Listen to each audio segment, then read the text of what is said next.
Nah, kita sudah susah payah ya bikin ini dengan langkah yang cukup panjang. Jadi ini hasil akhirnya yang ini, yang perhatikan yang biru ini. Ini adalah besar dan arah gaya yang diterima oleh bearing pada setiap sudut crankshaft. Kalau kita perhatikan, setiap putaran crankshaft itu, bearing itu akan menerima gaya yang bervariasi. Dimana yang paling besar itu adalah ketika sudut crankshaft atau pin crankshaftnya itu ada di sudut 0 derajat. Ini adalah paling maksimal karena gaya ini ya besarnya. Nah, sekarang bagaimana cara kita mengurangi dari gaya ini? Mengurangi gaya ini berarti kita bisa tujuannya adalah memperkecil gaya yang diterima oleh bearing ini sehingga getaran yang diterima oleh bearing itu semakin kecil dan gayanya juga semakin kecil. Nah, ketika gaya kita bisa mengurangi ini semakin kecil, maka gaya yang diterima oleh bearing semakin kecil, bebannya bearing semakin kecil, maka akan lebih membuat bearing awet karena getarannya juga kecil. Nah, sekarang bagaimana cara kita mengurangi ini, mengurangi besar gaya? Nah, kita fokus dulu yang di 0 derajat karena ini yang paling maksimumnya. Kalau kita perhatikan tuh ada sesuatu yang konstan, yaitu yang lingkaran ini, yang gaya sentrifugal itu adalah konstan. Kita lihat yang di sini. Gaya sentrifugal itu adalah FB. Dia kan konstan, beda arahnya aja. Nah, ini kita bisa hilangkan dengan kita menambahkan massa yang berlawanan arah. Ini yang seperti teori statik yang awal-awal video. Jadi ini kita bisa hilangkan gaya sentrifugal ini ketika ini kita tambahkan yang pada lawannya. Di 45 misalkan, ini di sini. Nah, ini kita kalau kasih massa sebesar ini M2, ini M2 dengan jari-jari yang sama, R-nya sama. Ini tambahan ya. Tambahannya adalah kita tambah M2 secara R sebesar M2, maka gaya sentrifugal akibat F2 ini akan dilawan oleh gaya sentrifugal dengan massa yang kita tambahkan di sini. Nah, dengan cara ini maka masalah dari gaya sentrifugalnya akan selesai. Artinya ini FB ini akan hilang karena sudah dilawan oleh M2. Nah, ini langkah awalnya. Jadi ketika kita tambahkan M2, maka yang merah ini akan hilang. Ini hilang karena dilawan oleh gini ya, lawannya. Dan juga akibat M2 itu maka ini yang lingkaran dalam ini akan hilang. Ketika tambahkan M2 ini kita abaikan, berarti tinggal yang FP1 dan FP2. Nah, oleh karena itu ketika setelah ditambahkan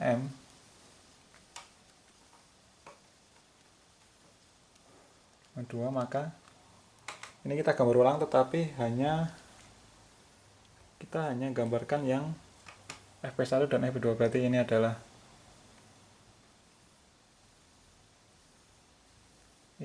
amplitude dari FP1, ini adalah amplitude dari FP2. Berarti ini adalah seperti ini berarti ya. Yang ini M1 plus M2. Kok M1 sih? M1 plus MP omega kuadrat R, sedangkan yang ini adalah M1 plus MP dibagi dengan N omega kuadrat R. Nah, sehingga ada dua lingkaran, karena lingkaran yang tengah tadi gaya sentrifugal sudah hilang akibat penambahan M2. Nah, kalau kondisi seperti ini, maka gaya yang tersisa akibat kita tambahkan M2 adalah hanya karena FP1 dan FP2. Nah, kalau kita kembali ke cara yang ini lagi, ke 0 derajat, misalnya 0 derajat, ke 0 derajat, maka gaya yang diterima oleh bearing akan sebesar ini, FP1 tambah FP2. Jadi segini.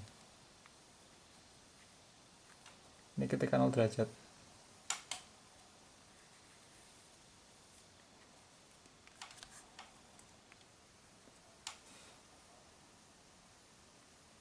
Kemudian ketika 90 derajat, maka 90 derajat Fp1 nya adalah 0 karena cos 90 derajat adalah 0. Ya kan, Fp1 adalah 1 plus Mp cos theta, sedangkan Fp2 itu adalah M1 plus Mp. Saya tulis lagi ya biar nggak lupa, 3 kuadrat R cos 2 theta. Nah, sekarang kita cek yang 90 derajat. Ini kan 0 derajat, ininya 1, ini 1, maka ini adalah sama dengan amplitudenya. Nah, posisi 0 derajat di sini. Ketika posisi 90 derajat, maka Fp1 cos 90 itu adalah 0, maka Fp1 nya 0. Sedangkan F2 cos 2 kali theta, theta nya 90, berarti cos 180 adalah minus 1. Maka Fp2 nya adalah ini. Ini Fp2 nya segini, kita tambahkan di sini. Ini adalah ketika 90 derajat.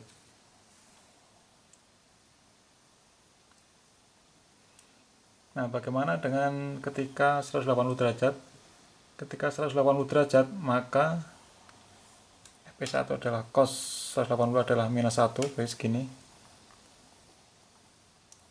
Sedangkan Fp2 cos 180 derajat kalikan 2 berarti cos 360 derajat adalah 1. Berarti arahnya ke kanan, berarti ini dikurangi dengan ini di sini kira-kira. Panjang yang ini dikurangi panjang ini. Ini adalah ini. Sama kayak ini tadi ya. Posisinya di sini berarti. Nah, ini adalah 180 derajat. 0, 90 derajat, 180 derajat, ini 270 juga sama. Di 270.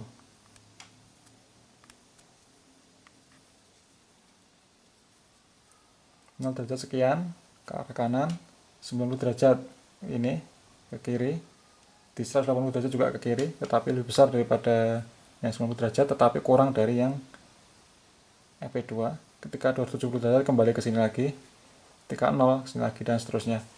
Jadi karena gaya sentrifugal sudah kita hilangkan, kita hanya fokus ke arah gaya yang arah X saja, ke mendatar aja. Nah, kalau kita perhatikan, kita lebih fokus akan mengurangi gaya yang paling besar, yaitu di 0 derajat. Yang ini. Ketika harus selesaikan dulu ini supaya dia semakin kecil. Karena ini lebih kecil daripada ini. Nah, bagaimana caranya?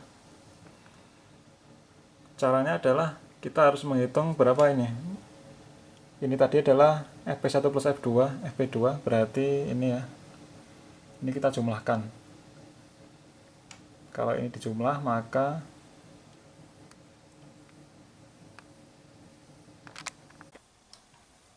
ini kan satu semua ya. Jadi supaya lebih mudah kita coret karena satu semua.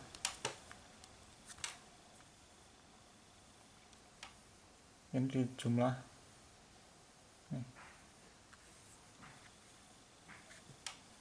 M1 plus MP kuadrat R ditambah dengan M1 plus MP bagi N kuadrat R. Yaitu masanya berarti M1 massa yang ini.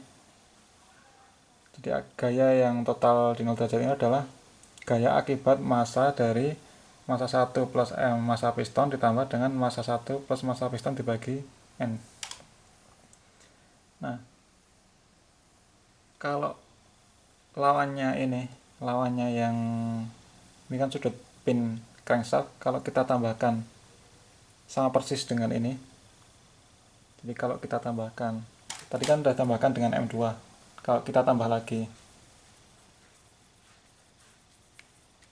massa dengan R yang sama sebesar ini, berarti tambah M1 plus MP tambah M1 plus MP bagi N. Ini kan sama persis nih.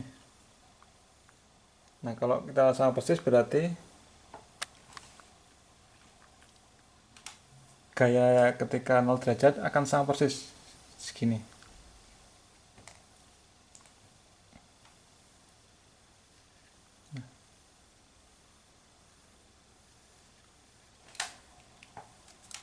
Jadi ketika di 0 derajat, dengan kita tambahkan massa ini dengan jarak R sama kayak tadi ya, ini kita tambahkan ke lawannya pin.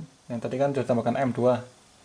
Kita tambahkan lagi ini, maka ketika 0 derajat, gaya yang tadi ke kanan dilawan oleh gaya akibat massa ini ke kiri, maka 0. Maka hilang. Itu kalau kita pakai massa yang sama persis dengan yang massa akibat piston dan M1 nya ini. Itu untungnya kita bisa menghilangkan ini langsung. Tetapi apa yang terjadi ketika dia tidak di 0 derajat? Ketika dia tidak di 0 derajat, katakanlah dia di 270. Kan yang terbuka kan sama besarnya, sini ke sini.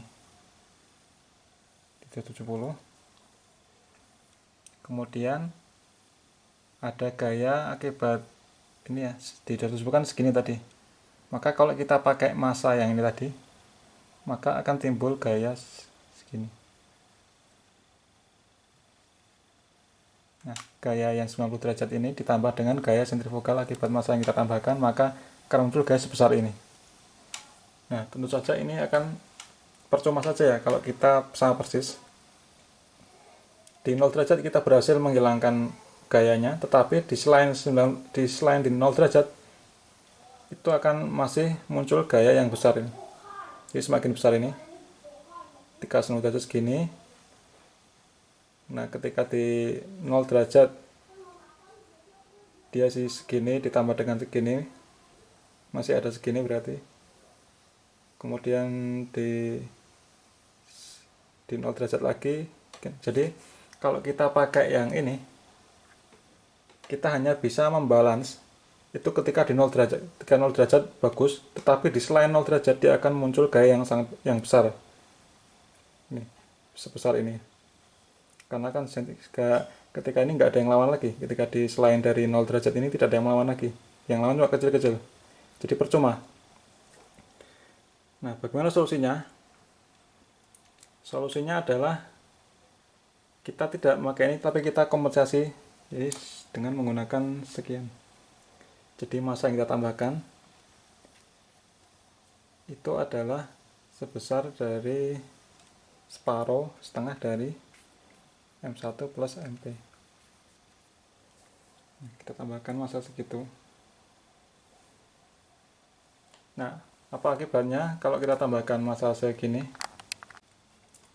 Ketika kita tambahkan massa yang berlawanan dengan arah pinnya segini, maka ini kita tambahkan gaya sentrifugal sebesar ini. Kan massanya konstan, maka ketika dia berputar dia menghasilkan gaya sentrifugal yang konstan juga. Nah, ini anggap separohnya dari M1 plus MP. Tadi MP1 plus MP adalah segini. Kita tambahkan separohnya, sekitar segini kan kira-kira. Nah, ini adalah setengah dari M1 plus MP. MP itu M piston yang tambah M1 yang kita timbang. Nanti kita buktikan. Nah, kalau kita tambahkan segini, massa 1 dan massa piston separohnya, maka gaya resultannya adalah sebagai berikut. Ketika di 0 derajat akan dilawan oleh ini 0 derajat sekian dikurangi dengan sekian, jadi kira-kira segini.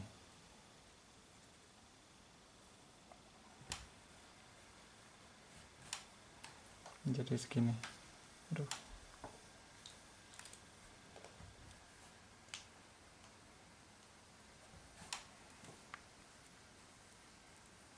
ini dikurangi dengan ini, tinggal segini. Berarti ini sama dengan ini. Nah, bagaimana ketika 90 derajat 90 derajat segini, kemudian kita lawan dengan gaya intrifugal ini segini. Ini kan hasilnya sebelum kasih massa setengah ini. Ketika kita masih massa kan ada lawannya. Sebentar, kalau 90 derajat maka ini arahnya ke sini ya, sorry. Nah, maka akan ada sisa gaya segini. Ini ditambah dengan ini, maka segini kira-kira. Kemudian kalau di 270 derajat maka kebalikannya ada segini. Yang sentrifugal ini ditambah dengan ini, maka ada segini. Di 180 derajat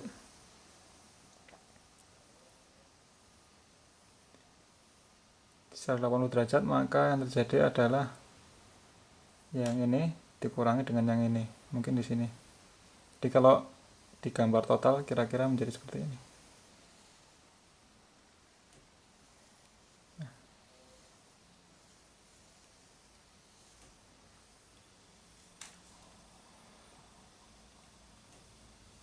Nah, jadi dengan penambahan massa yang ini setengah M1 plus MP ditambah juga M2 yang berlawanan arah dengan pin, maka akan bisa mengurangi gaya yang diterima oleh bearing dari yang awalnya sekian, yang panjangnya segini tiap putaran poros engkol, itu hanya menjadi segini kecil. Nah, ini adalah prinsip dari balancing crook as dan single mesin satu silinder. Nah, ini memang kita tidak bisa menghilangkan langsung semuanya menjadi nol karena ini gayanya yang diterima atau dihasilkan oleh piston yang bergerak maju mundur itu menghasilkan gaya yang bervariasi dari tiap putaran poros engkol. Maka kita hanya bisa mengurangi tanpa bisa menghilangkan, ya jadi seperti inilah, semakin kecil. Nah, jadi berapa bobot yang kita perlu tambahkan pada crankshaft untuk membalance? Ya, kesimpulannya adalah massa pembalannya